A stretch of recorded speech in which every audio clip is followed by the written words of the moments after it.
Blackman. I'm president of the Engineer and Architects of Hawaii. Meeting today is a joint meeting of the Society of Fire Protection Engineers and Engineers and Architects of Hawaii. We're Sam Dunaway, who is a member of both, put together this program as our program chair for this month for EAH. We're very pleased that he was able to secure and allow us to use their auditorium in the training center that's out near the airport. They're doing actual training, so our tour will be of the facility that we're presently occupying, but there is going to be testing of the hoses and laying them out for pressure testing. That happens today.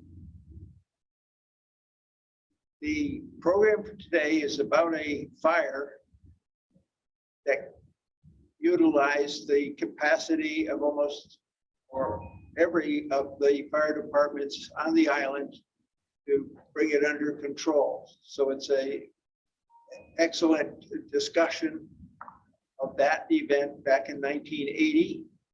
We have an individual in the audience that I hope will add some of their personal understandings of that fire, along with our principal speaker. At this point, I'm going to ask Sam to go ahead and introduce our speakers.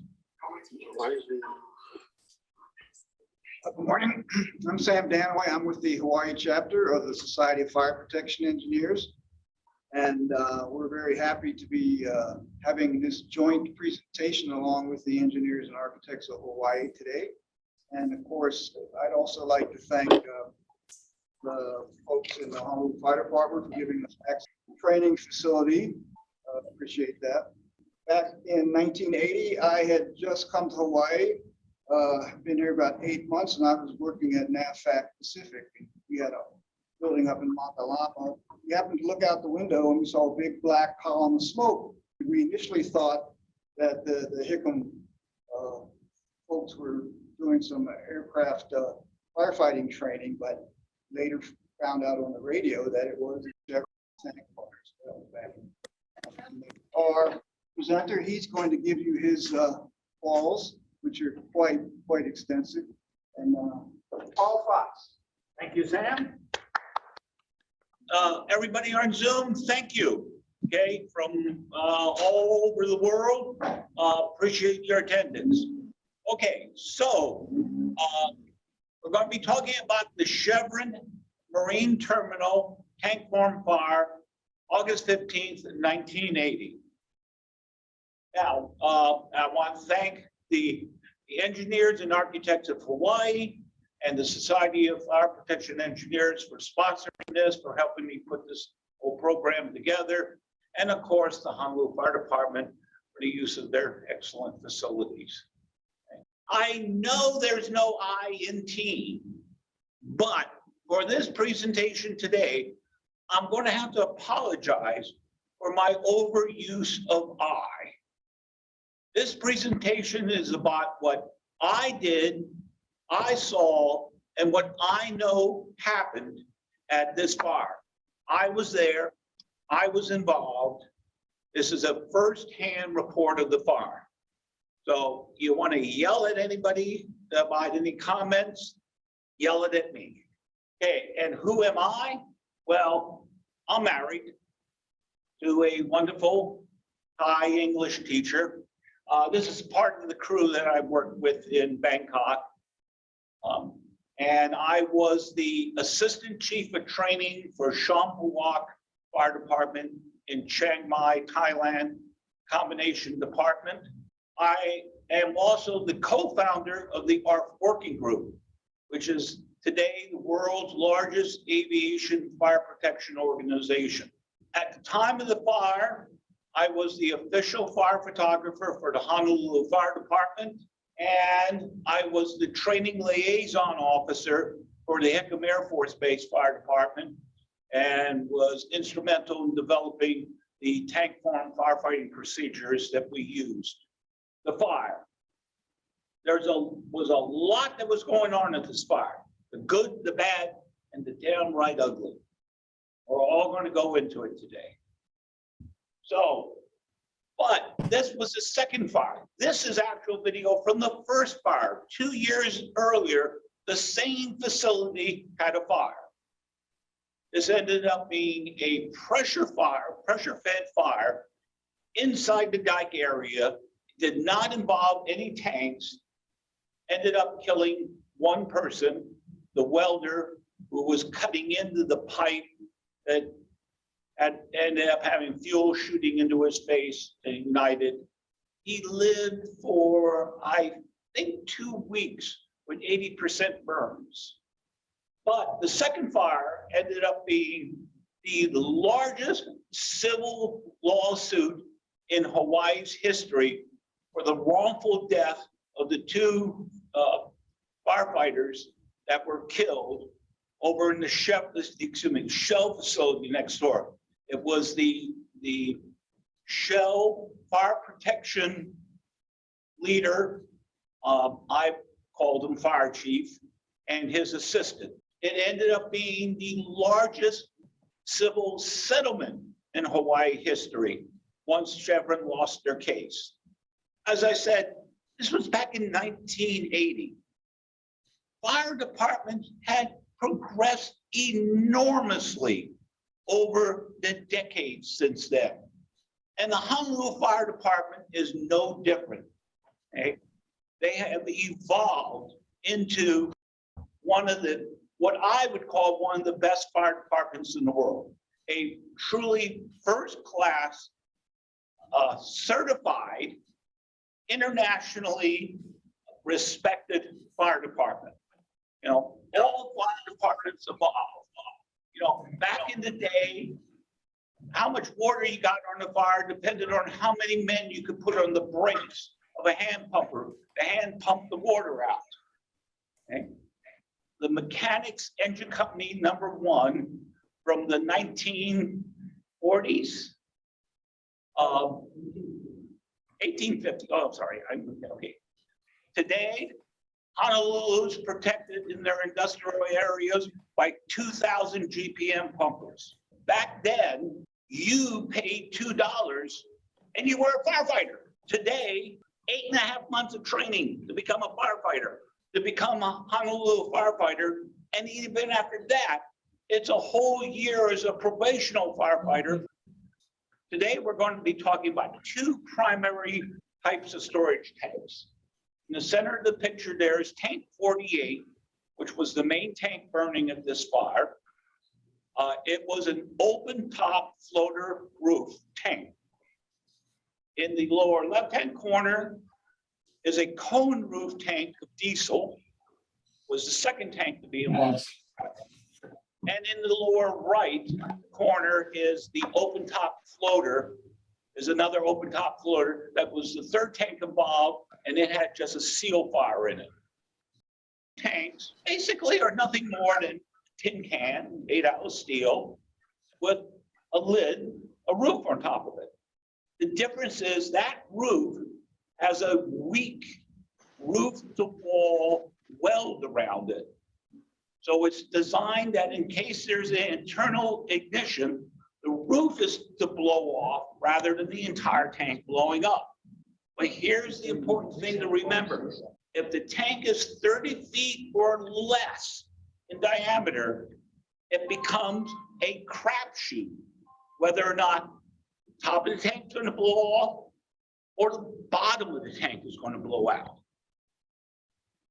As it did in Lamasa, Texas, a few years ago. On the right.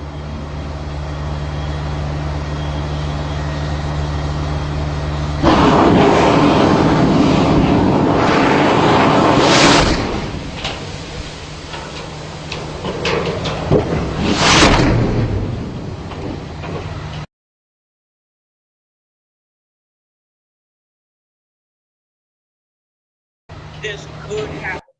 The smaller the diameter, the greater the likelihood of the tank rocketing.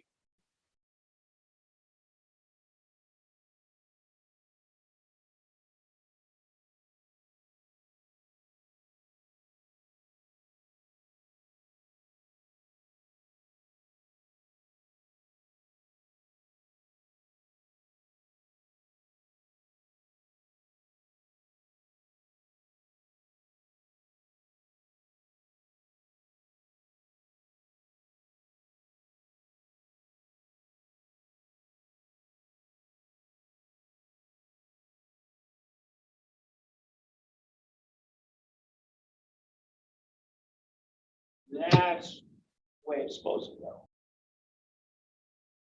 By having the roof blow off, it's the way it's supposed to happen. Still, it's a big danger. That roof's got to come down somewhere. And I got pictures of from Thailand, roof come up and rolling across the freeway. Now, when a tank rockets, as I said, it's got to come down.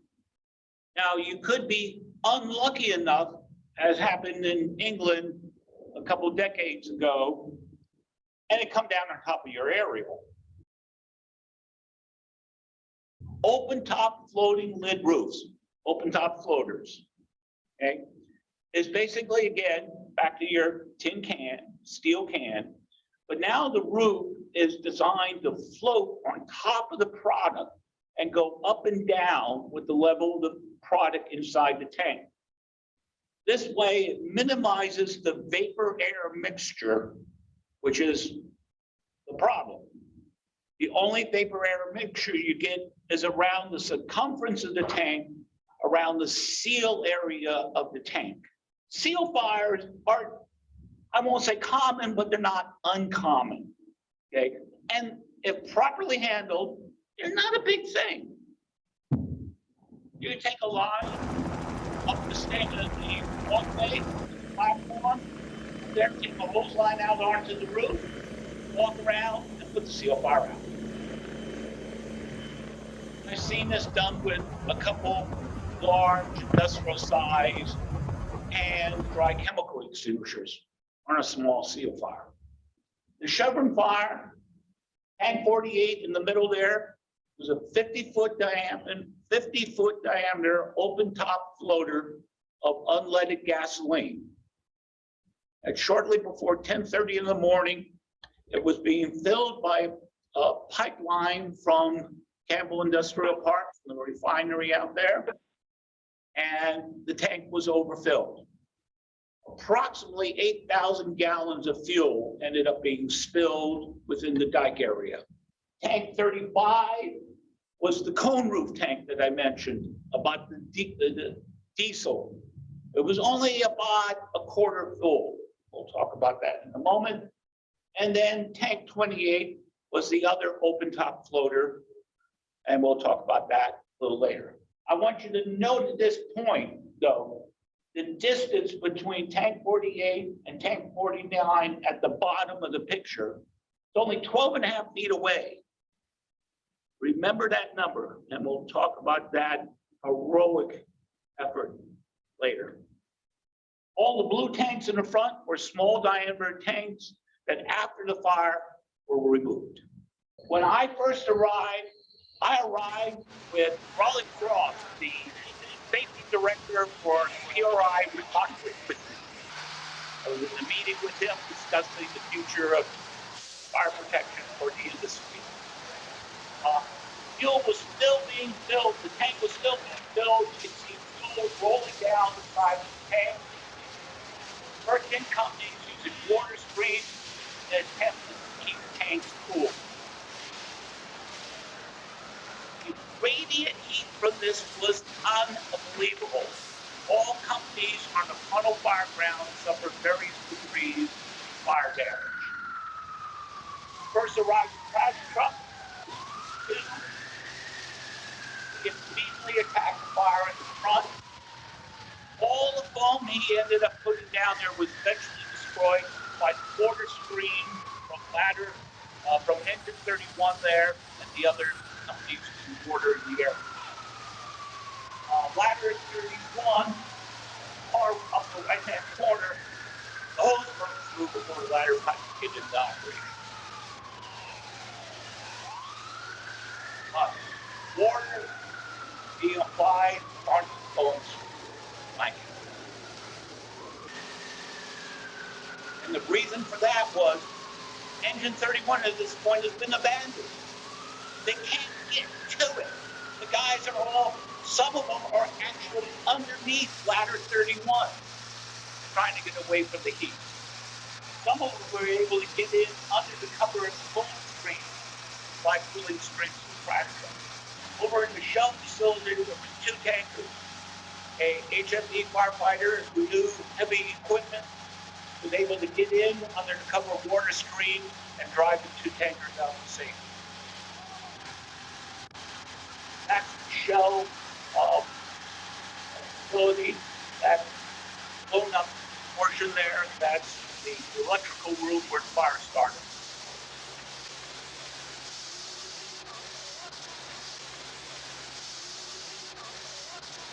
Pressure fire number 1. There will end up being so many pressure fires as I counted them, walked around the facility to count them, walked around, time I'm walking back to perform. In front of fire ground now, first crash truck has now run out of foam and water screen of the process of destroying all the pump. Second crash truck has come in, crash through, took up the same position the first crash truck did. But that first crash truck knocked down the fire long enough for the crews to engine 31 to return to their apparatus and turn that water stream away from the foam blanket. So his foam was effective. He controlled all frontal fire ground, all frontal fire. He was unable to reach the main tank burning. The cone roof tank of diesel there is the brown tank you see there. You can see by the burn mark on it, it's about a quarter full. At this point, the tank was originally burning only as a vent fire. At this point, it was extinguished by extinguishing the ground fire and the cooling streams of the foam application rolling down the side of the tank cooled down the diesel enough and stopped burning. 1/3 of the tank's out already. Over at the piers, had a tanker that was tied up, but had nothing to do with the fire. But the captain, shall we say, panicked.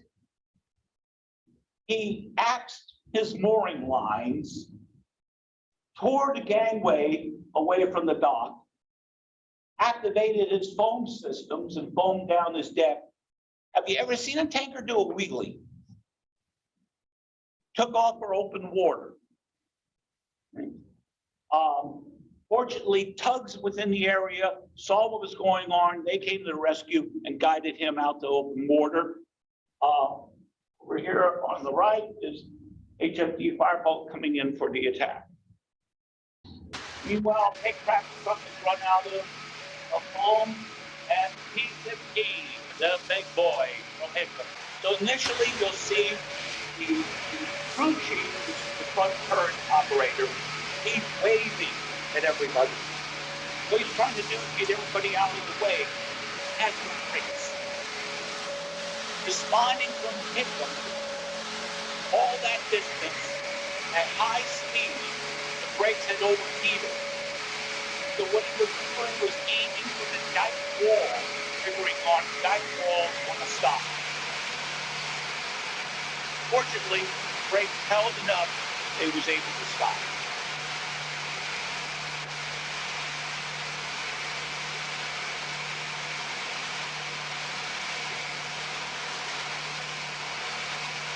Remember, up to this point, none of his crash trucks was able to reach the top of the main tank burning.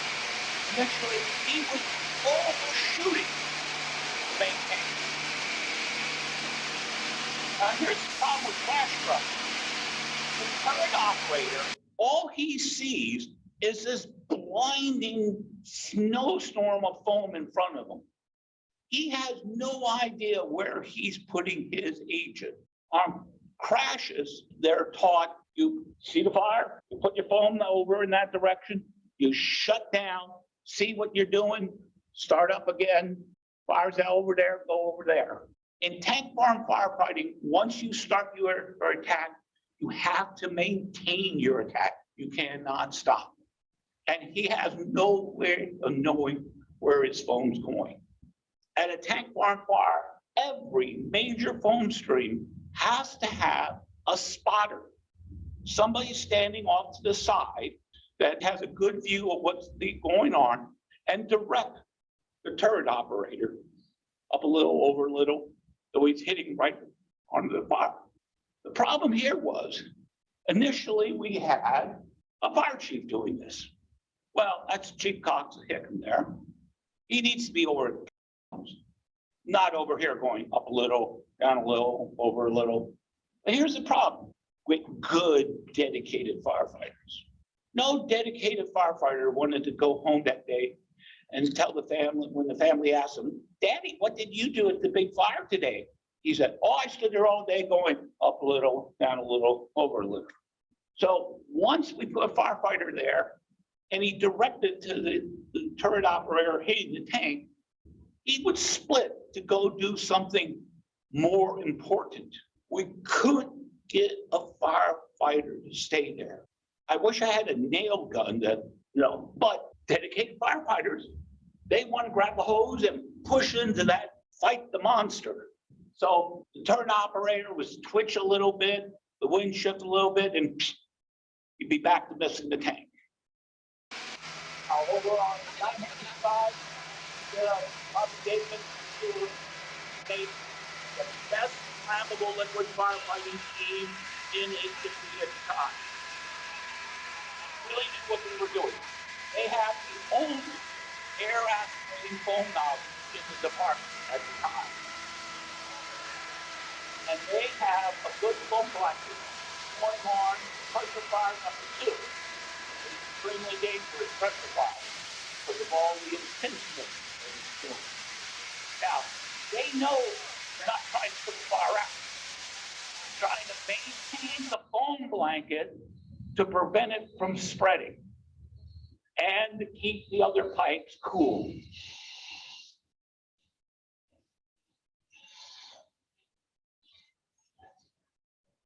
You'll see here in a moment when the firefighter stops here for a moment. Bobby Davis looks up at the tank, see what's going on, and the firefighter stops, turns away, but Bobby right away says, no, keep the foam there. Good leadership, good command, good operation.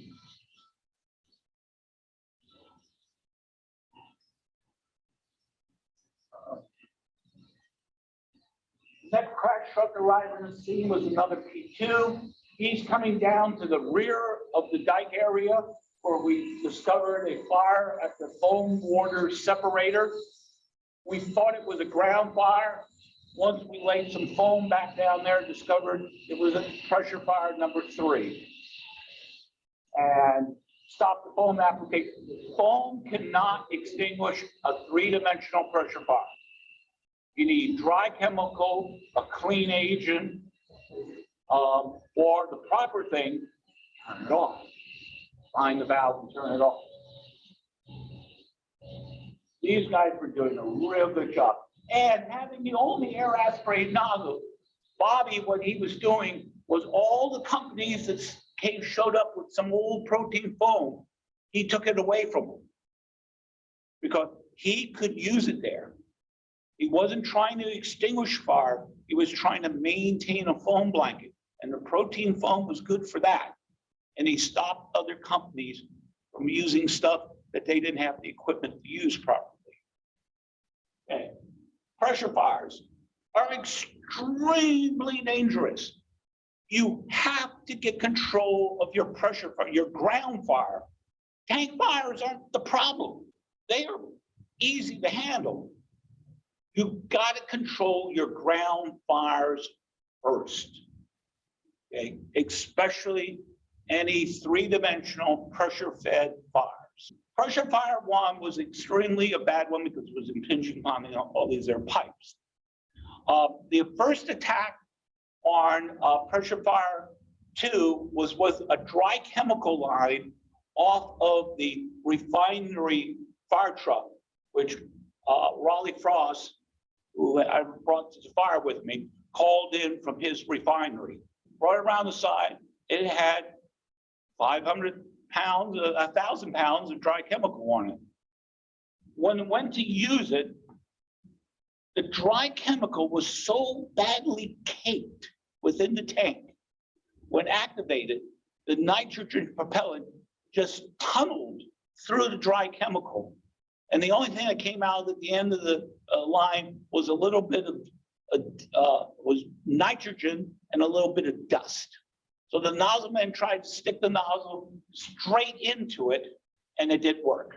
And that's what this operation is. That line is a 1-inch dry chemical line. How many men do you think it takes to man a 1-inch dry chemical line? Right. Well, we got, let's see, 1, 2, 3, 4, 5, 6 there. And the guy in the white hard hat, that's the refinery chief. What are these guys all doing out there, sloshing around, kicking product up into the air? If something goes wrong, or you're going to kill 6 firefighters there, you're going to kill 7.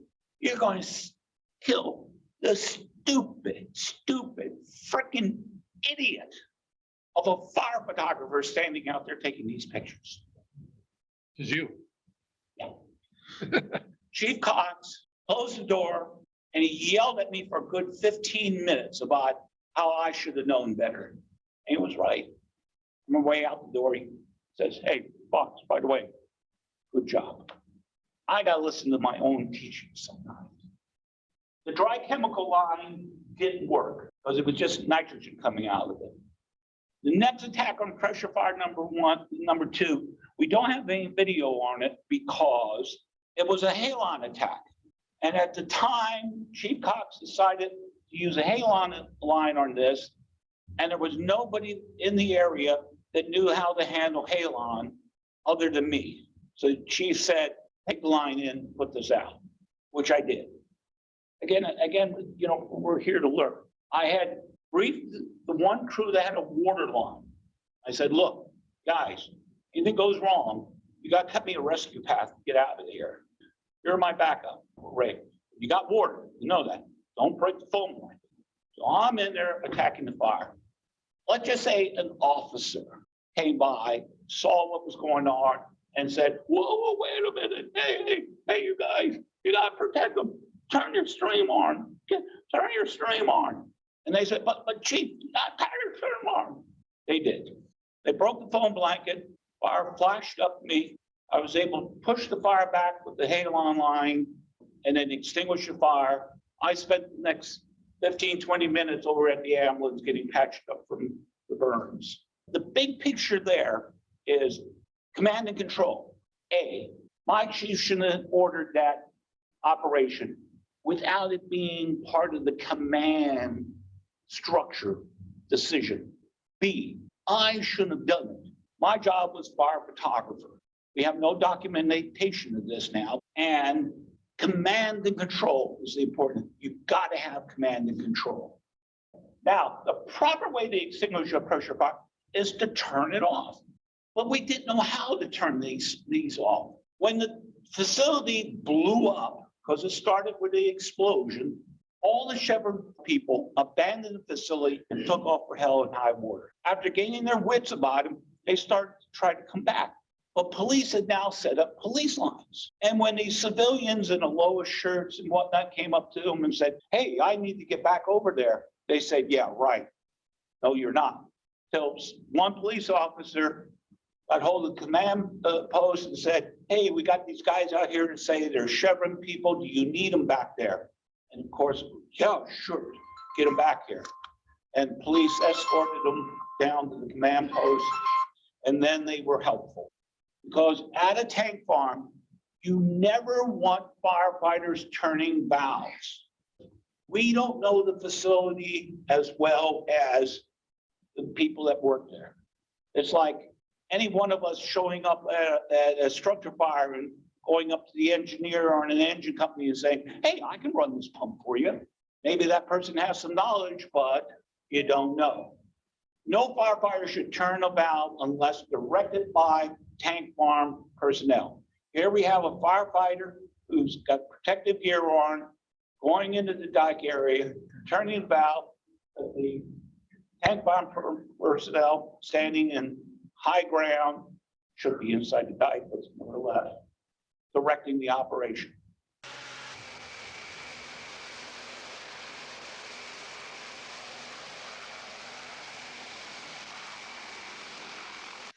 Meanwhile, back in front, P-15 is starting to run low on foam. We are bucket brigading by 5-gallon bucket and a small portable pump agent into the P-15, but we're not keeping up with the output. So one Air Force firefighters said, hey, there's that refinery truck sitting right over there. Goes over to the refinery guys and say, hey, do you have foam? And he says, yeah, we got foam. Well, what does that mean? When somebody says foam, what do they mean? Are they talking about concentrate? That's what's called in the bucket or inside the tank. Are we talking about solution once it's mixed with water in a hose line? Or product or agent when it comes out of the end of the nozzle? We all have to be speaking the same language. So nevertheless, they ended up pumping the P-15, the refinery truck ended up pumping into the P-15 with their foam.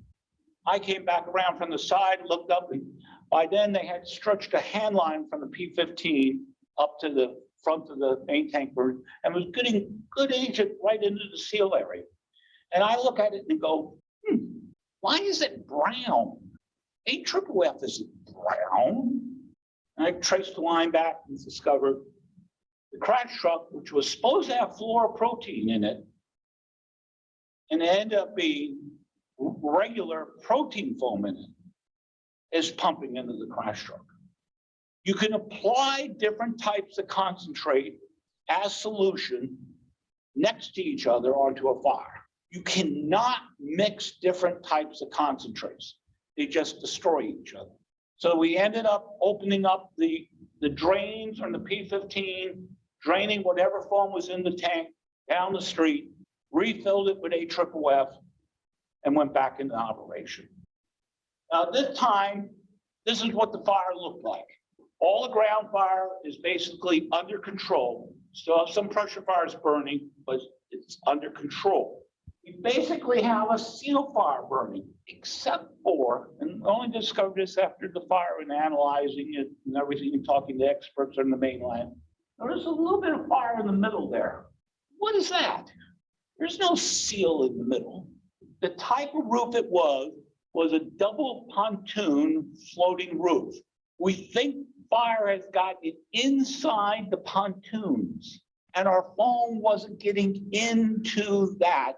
And the fire kept popping out of there and kept reigniting the seal. That was a problem. After a while of the P-15 applying all this foam on top of the tank, suddenly the roof went boom, and sunk to the bottom of the tank. And the tank flashed over. Back to this time, full involvement. When this happened, the press interviewed the HFD chief, who said, now that the roof is out of the way, we think we know we're going to get this fire out.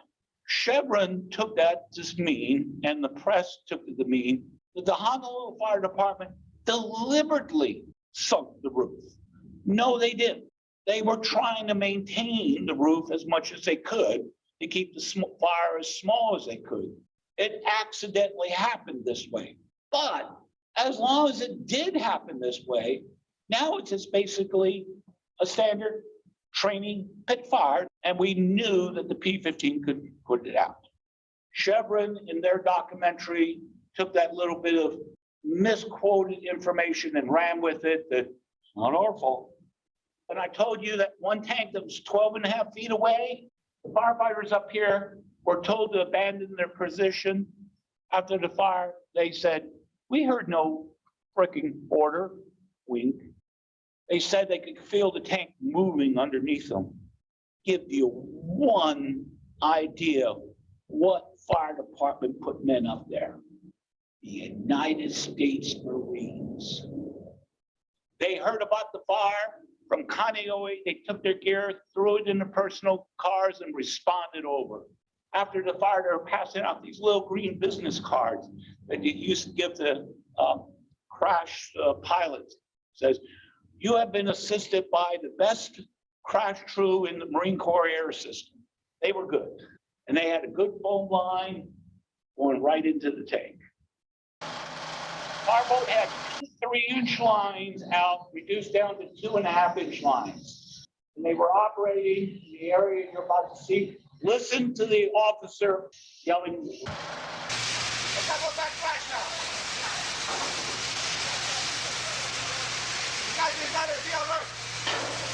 What's happening here, these 2 lines off the fireboat, the fireboat has protein foam in it.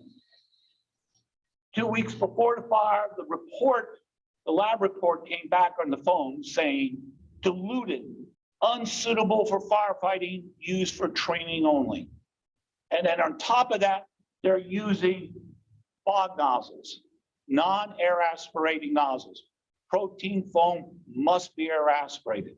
All that's coming out of the end of their hose lines is dirty water. There is a foam blanket past them, intact, AFFF blanket, and there's some foam floating around in the area. And even that muddy water is doing kind of something, a little tiny itsy bitty, some good. But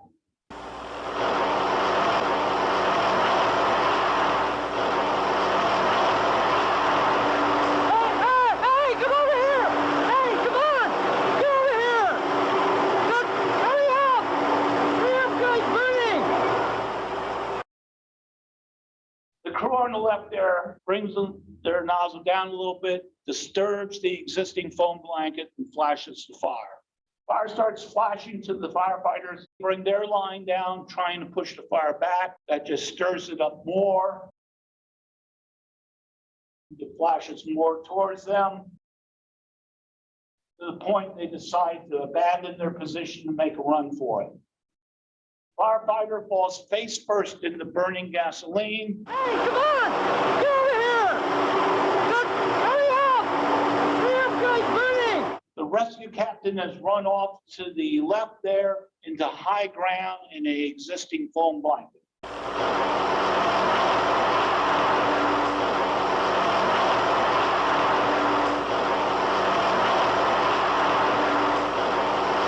Both men ended up suffering minor burns.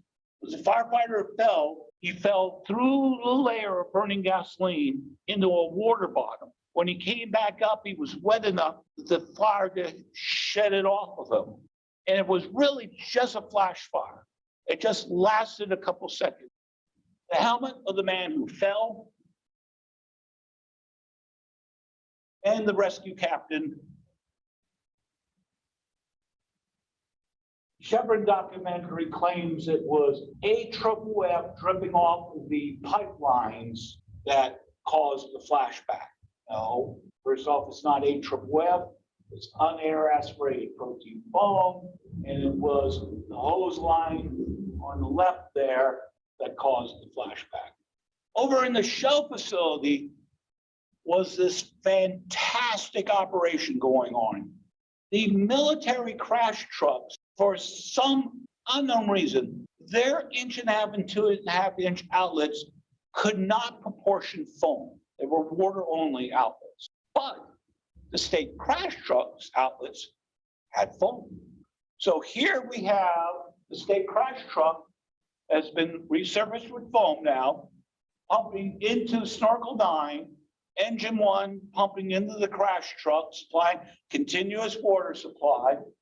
And they had an excellent operation here, and they were able to single-handedly extinguish the third tank, the second open top floater with a seal fire. They extinguished the seal fire. Then they turned their attention to the ground fire in their area. They couldn't reach the main tank burning because they were positioned against the wind. Front of fire ground was all tied up with apparatus. They couldn't get into any other position. This is the next day after the fire. They're showing you the overall. So once the P-15 was resurfaced with proper AFFF, it took 20 minutes for Suddenly, like turning off a light switch, boom, the fire was out. Okay.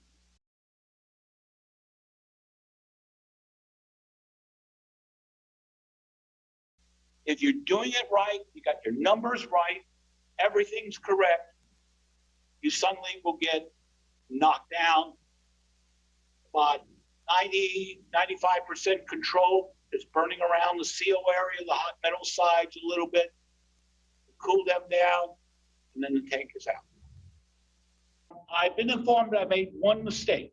The big red refinery truck was from the PRI refinery. It had protein foam in it. It was supposed to have fluoroprotein foam in it, but it had protein foam on it. It was not a crash truck. It was an industrial foam truck. Everybody else had AFFF. The city at the time had a mixture of AFFF mostly and some old protein foam still around. That's the layout of the foam concentrates. Okay, moving on. The Chevron foam facility. Yeah, what was there was mostly disconnected. What was there wasn't functional. This is one reason they lost the case. It was a joke.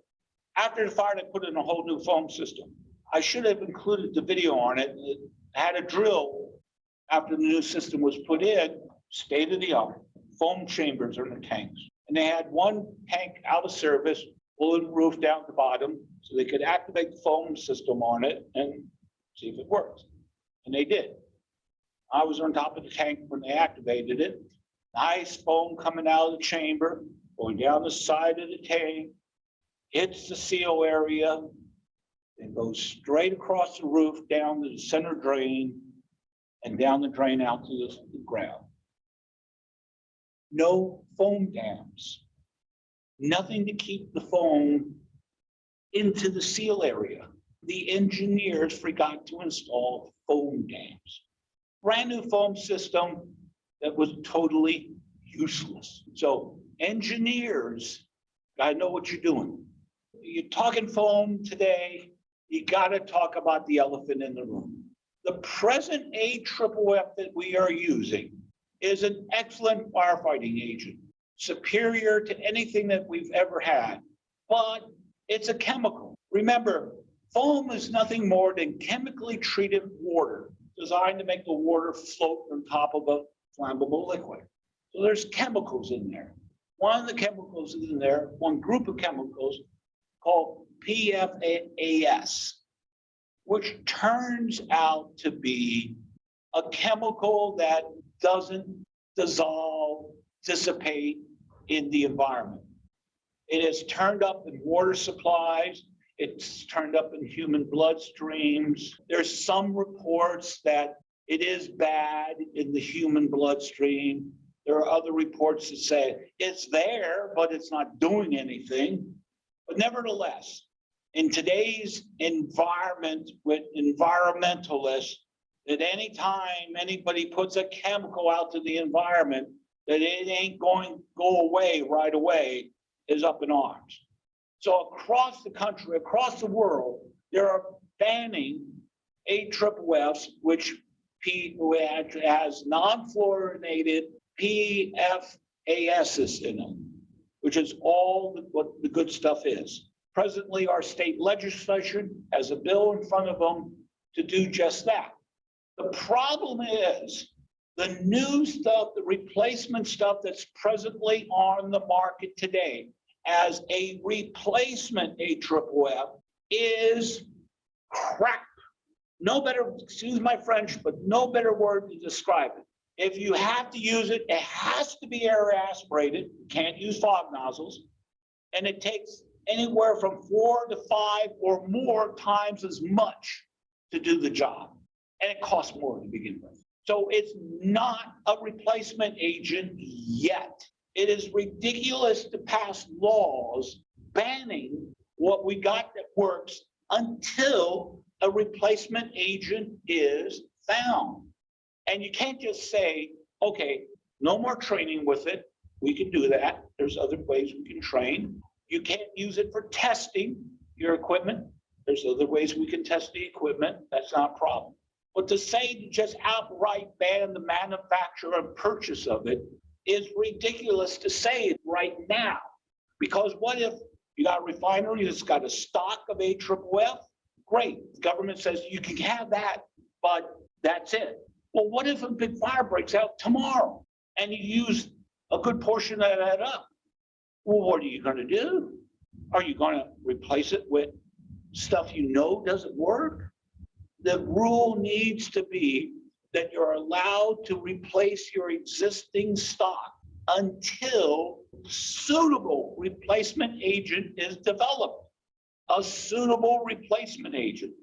Now, I want to emphasize, start this presentation with this is I speaking, not speaking on behalf of the engineers and architects of Hawaii, or the society, or the Honolulu Fire Department, or anybody other than I, and the people I work with, the experts in the field on the mainland that have agreed to write letters backing this statement up for our state legislation. That's it. So anybody out there that is facing this problem and needs assistance with this, please let me know.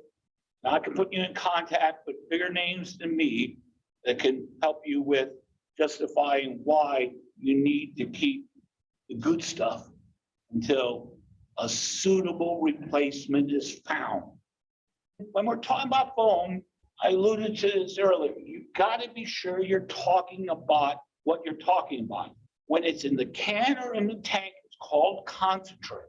When it's in the hose line, it's called solution. When it comes out of the end of the hose, it's called product or agent. So in the fire ground, when you request something, be sure that you request, do you want a foam line moved over here? Or do I need somebody to bring me some buckets of concentrate? What do you need? Make sure it's clear. Different types of concentrates cannot be mixed. They can be applied next to each other, but if you mix the concentrates, you end up with nothing. Air aspiration. Air aspiration makes any foam better. The existing AFFF, if you air aspirate it, the blanket will last longer. With fog nozzle, you can cover a larger area faster, and the foam will spread a little faster, but you don't get that nice thick blanket for protection. If you're using anything other than AFFF, you need to use air aspiration. A regular fog nozzle will work with AFFF and give you about a 3-to-1 expansion ratio. You could put on a foam tube, turning it into a foam nozzle, which like here, which gives you a 10-to-1 expansion ratio. They use medium expansion foam on all their apparatus, including aerials with medium expansion foam generators on it. With medium expansion, you get about 100-to-1. And with the new foams, I'm going to end up having to use stuff like this. High expansion foam, that's 1,000-to-1, but that's a whole different area. If you walk away from this presentation with nothing else, remember 4 things. Number 1, radiant heat is overrated. It might burn the paint off the side of a tank, but it's not going to melt steel. Cooling streams are always overused in tank farm firefighting. Cooling streams need to be applied at the point of impingement. If the fire's not impinging upon something, you don't need to protect it. If you're in doubt, splash a little water on it. If it doesn't steam right away, well, it's not enough to boil water. It's not enough to bother steel. Number 2, water and foam do not mix unless they're coming out of the same hose. This is one of the hardest things to teach firefighters. At our Chevron fire, one of the big problems was not that there wasn't enough manpower, there was too much. You can only put so many foam lines in operation. What's everybody else to do? And given dedicated firefighters left to their own, they'll find something to do. And if that means picking up a water line and putting it on the phone blanket, they'll do it. So it's a real hard thing to keep the water off the foam blanket. Foam and water do not mix unless they're coming out of the same hose. Third lesson, ground fire. Got to control that ground fire. The tanks could burn for days. They're not a problem. It's the ground fire that's a problem. You've got to control that first. This is the start of the ITC fire in Deerport, Texas. That was the start of the fire. A large tri-chemical extinguisher could have handled it at this point, but they never got control of the ground fire. And 3 days later, they lost 13 tanks. This is the 1985 Pearl City Peninsula Naval Fuel Depot's storage tank fire. Actually started by the fire department, federal fire department started it. This fire has been studied around the world, and to this day is one of the most significant tank fires ever, of how it was started, why it was started, prevent that from happening in the future. Nevertheless, at this fire, the Hickam guys and I helped train them in their tank farm firefighting procedures. But even at this fire, first crash truck that came in, straight up to the tank, started fighting the fire. Didn't have the right GPM, didn't have a continuous water or foam supply. You can't do that. Today, I don't know what the agreements are between the Honolulu Fire Department, Federal Fire Department, State Fire Department. Back in my days, there was a unspoken agreement that the Hickam Fire Department would handle all the major flammable liquid fires for the city. Call us, we'll be there, we'll do it. So I don't know what exists today. But if you're relying on crash trucks in any of your communities or in Zoom or anything, you got to have the police set up a police line as these trucks are responding in with guns drawn, telling them, stop, get bullhorn, stop, you in the crash trucks, get out, and report to the command post. What you got to do, because crash guys are trained, dedicated, that you attack that fire as quickly as you can, because you measure lives in seconds. This isn't a plane crash. So the lesson is consolidate your phone before you start. Yeah. Gotta have a continuous water and foam supply. You do the math, figure out your diameter, you find your diameter of the tank, calculate your square footage, 0.18 times that is your GPM rate, have enough foam concentrate for a 60-minute attack, continuous water supply to support it. Until you got that all set up, you don't start your attack. Exactly.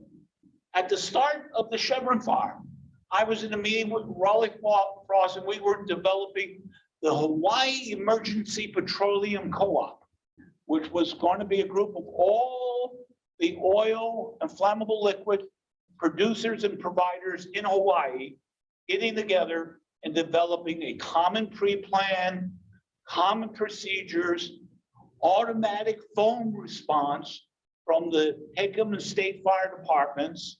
You know, class 1 foam response would be this, class 2 would be this, and so on, all the way up to closing down the airport and sending everything we got.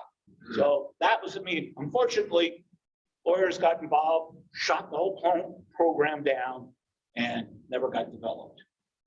Bottom line, in the fire service, training isn't just everything. Training is life. And that needs to be driven into every single firefighter, every single fire protection engineer, every single architect or engineer involved with fire protection. That's what we're dealing with. And training is how we get there. Okay. You need to get hold of me if you have any questions, comments. I maintain the world's largest audiovisual fire service training collection. If there's anything you need in training, audiovisual wise, I probably have it. Contact me and we can make arrangements. Any questions? comments, suggestions? Thank you, Paul. Great job, great job. I'd like to add to this, especially for our Zoom audience, any of you there or here, this audience, these meetings are generally from 12 to 1 for twice a month at Toba Tower, downtown Honolulu. And we will have some snacks and foods. We like our pizza and the chance to commensurate, share stories, as well as have a principal speaker. So you're all welcome to that. So I'm on the agenda for May to talk about the Pearl City Tank Fire. Okay, Appreciate you, your time, everybody. sir. Thank you. Okay, thank you. okay, thanks. Engineers and architects of Hawaii welcome your comments on this program and any of our recent programs. We encourage your direct participation in this community outreach. So please email us your comments and ideas at eahawaii@gmail.com.